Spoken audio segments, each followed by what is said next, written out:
as they swing the national champ. Sage Tennille, welcome back, girl. She race away, wins by 5 lengths. That was Sage Tennille making a triumphant return to Cannington last Saturday night. Hello, my name is James Broadhurst. Welcome to the Wednesday preview, and joining me, as he always does, is the monarch of the mic, the regal race caller himself, Hayden King. How are you, Hayden? I'm well, James. Good to be here. Yeah, good to be with you, and a bit of a case of hello and goodbye from Sage Tennille, isn't it? The dog will be doing an exhibition trial at Cannington this Saturday night, and then a few days later shooting off to New South Wales to contest the $1 Million Chase Series.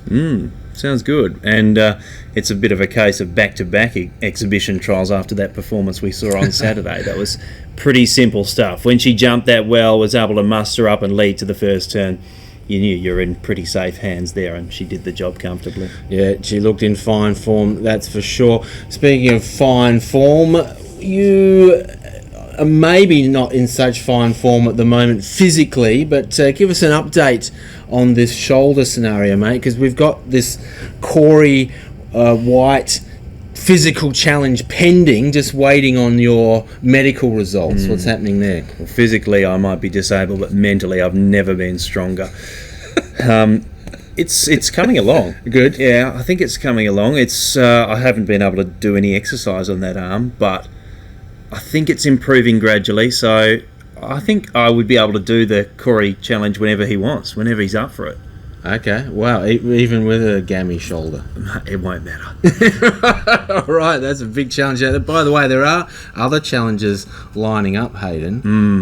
Maybe not in the physical sense. There might be other activities that could be involved here. So okay. We'll find out a bit more about that. If you have a challenge for me, leave it in the comments, and I'm happy to do anything. Well, within reason. Usually when I say that, people start handing me money, and I go, no. All right, I think we've actually got one already lined up, but we'll tell people about that one in the weeks ahead. Okay.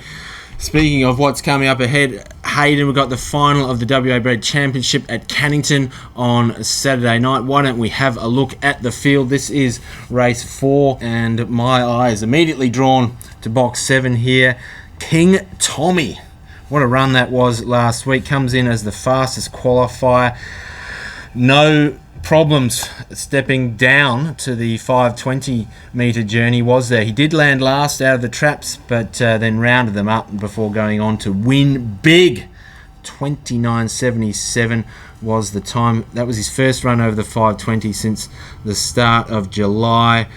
He's a super talent, very versatile. Tell me about him before we have a look at the rest of the field, mate. He's a richly talented dog, King Tommy. That's how I'd describe him. He fell out of the boxes there last time, as we probably expect now at this stage of his career over the 520, and he was still able to overcome that and produce a time that would leave most of them gasping for air. So it goes to show just how high his high speed is, and when he gets into that rhythm through his races, he's an unstoppable force almost. And it was actually the right move that he actually didn't begin that well, in the sense that he got down to the inside, got all that clear air, and he was able to make his own luck from that point onwards. And it could be the same kind of race set up on Saturday night, and if that's how it turns out, then he's going to take a lot of beating. All right, take me through the rest of the field here.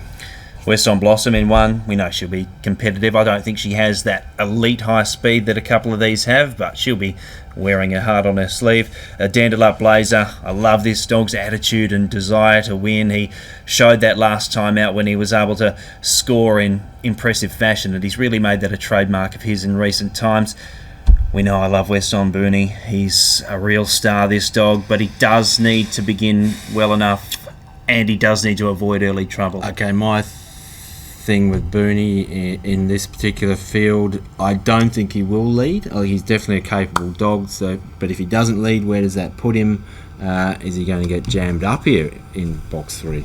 Yeah, potentially, because he's got Runaway to Mars, who's outside, who is a pretty quick beginner, and then Fava Manelli outside of him, so there could be a fair bit of pressure on him through those early stages, and it could get a bit mixy in those early strides. So yeah, he will need a bit of luck, Weston Booney, to be taking out a race like this. I'm not sure it sets up that well for him. Others in the race, Runaway to Mars, Fava Manelli, they probably don't have the class of a couple of others, but they do have that early speed. Weston Odie I thought was excellent last time. Really pleased to see him put his best foot forward. King Tommy and Disco Daisy. He's got to find it tough from out in box number 8 to get across. Where's your eye drawn primarily? Well, Runaway to Mars for me, I think, is an X factor in this race. If this dog is able to ping, hasn't done that his past couple, which has made the difference. If he does in this, that might be all he needs to feature in this one. Look, like you, I've got a lot of admiration for Dandelup Blazer. That run last week was pretty special, I thought. In fact, why don't we go back and have a look at it? That was his first win since he took out the Peter Thomas. And Dandelup Blazer is up on the pace from box 6, and he actually hits the lead at the first turn, despite being the widest in the queue for the front. But that advantage is only temporary, Hayden, as Weston Odie cuts underneath him and goes to the lead. Weston Odie extends the margin to a couple of lengths in the back straight. Dandelup needs to lift, which is exactly what he does. Here he comes. Dandelup Blazer tracks down Weston Odie and zips past him in the final strides to the capture of the race in 29.95. One of those dogs, isn't he? Like we saw with Solidified the week before, when they get a clean run, they can achieve great things. Also, in a similar sense to Solidified, I think they do both begin well. Not quite the same. Solidified, I think, musters out of the straight. I think Dandelup Blazer, that's probably his weakest section, but they both have that little bit of a flat spot, which can hurt their chances, but it can also make them as well. So, yeah, he's a versatile operator, and he's always hard to rule out, and I don't think we can rule him out here. Definitely can't, but as you say, where's my eye drawn? What King Tommy did last week was amazing. Is he going to get that run through again? If we knew that, then yeah. So really wide open race. Absolutely. If you had gun to the head, Hayden, where would you go? I just said I don't think it sets up well for him. But if there's a gun to my head, I'm going to go with my heart, and that's Weston Booney. Okay, wow, all right.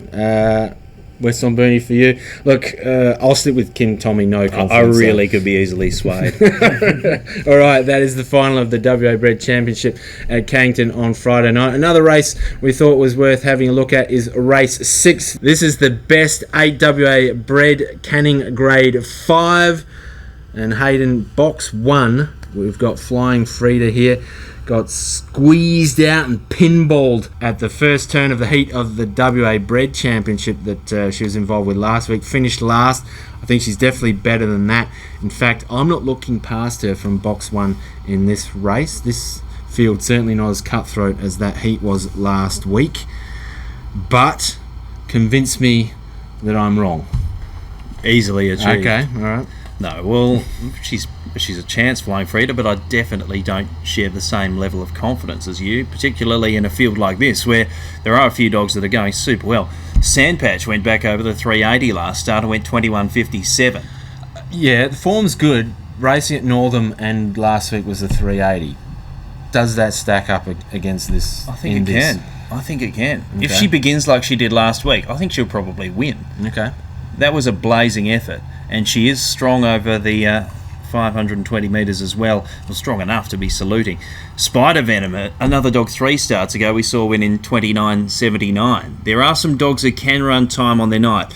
I just think he relies on a lot of luck here. Jimmy's decision's been freshened up. Arokanui needs luck from 5. Travis Mania, career best last start, I thought. That was an excellent second. He actually regained second place behind Sage Tennille in those concluding stages, which is no mean feat. So he's in the form of his life. Lentil Manelli's drawn out in 7. On her night, we know she can run time. We haven't seen that in a long time. And Carter Axelrod, last week, I was pretty disappointed when I watched the race live that he didn't run better than he did, because I thought, he's only battled on into 3rd. But he had to switch on a lot of occasions. Out of the straight, he got checked, had to come off heels, and then he was sort of swerving the whole race, and then eventually got to the outside up the home straight, and the bird had flown. So there was a lot more merit than I first thought in that run. And he's been going well for the last month, 6 weeks or so. So, yeah, I think there are chances. Honestly, I'd probably go Sandpatch if I had to throw at the stumps. All right, you like Sandpatch. I'm sticking with Flying Frida, but that's good. Should be another good race there on Saturday night. Also racing at Cannington on Friday night, and we're heading towards the 275 free-to-all as the race we're going to look at here, Hayden. And wow, Taco Time. Short courser on the up here. 3 wins, 1 second placing from her past 4 starts over this trip. She's 6 from 9 overall. Let's have a look at that run last week. She's just getting quicker and quicker. She bounces out to a 5:41 first section, her quickest so far, which establishes a handy break, and she goes on to win pretty comfortably in a personal best time of 15:91. Steps up in grade here, but has got further improvement you'd suspect. There are some threats though, serious threats in this race in my opinion. Oh Yeah Alright out in box 7 has won at free-to-all level in 2 out of his past 3, and Zonti last time out of this draw, he was absolutely airborne early. You called that race and won in a super quick time. Did that run catch your eye, Hayden, or are you looking somewhere else here for this one? No, it caught my eye and it left a lasting impression. And I think he'll win on Friday. Zonti? Yeah, pretty confident. He loves box number 8 because he just requires those first couple of steps to get going, and then once he hits top speed, he's got electric burn like no other dog in this race, and I think he can set up victory through that first 100 metres, and I think he'll win. Okay. Do you agree with me on Taco Time though? Dog on the up? The Mexican Feast, yeah, I think this dog is on the way up. She was cut down when she led a couple of runs ago because I called her here on the Sunday, and I thought once she hopped to the front she'd probably win, but there was a pretty strong dog, one of the moment 2 dogs in that race, and did a good job to cut her down shadows of the post. But she is progressive, still in the single digit of race starts, so she hopefully will continue to get better down to those 15:80 times, and she's got that professionalism. She keeps jumping well, which is what you need in a dog that's going to continue to win these races over the 275, so have to respect her for that. Alright, that is the 275 free-to-all on Friday night, racing at Cannington tonight. Free entry. First race is 6:32. Got the heats of the Spring Maiden Classic. That's not where I'm headed for my best bet though. I'm off to race 8, number 3, Inside Scoop. What a run we had from this dog last week. Eventually looked a little wobbly at the first turn, but course corrected on the way to a personal best run of 29.75. Got a big finish on him, this dog. If he starts putting it all together, I think the Robertsons could really be onto something with this greyhound. So race 8, number 3, Inside Scoop for me. Who do you like tonight, Hayden? He is sort of like that dog I talked about earlier, Spider Venom, when he put that 29.79 together. He's got that run in him. He just needs to build that consistency. Consistency, yes, is key. Race number 10, number 4 for me, Bungee Man. I like this dog's last run when he ran that gallant second behind West on Booney, and I tipped him up last week. The meeting was rained out, so there's no reason to jump off here. Race 10, number 4, Bungee Man.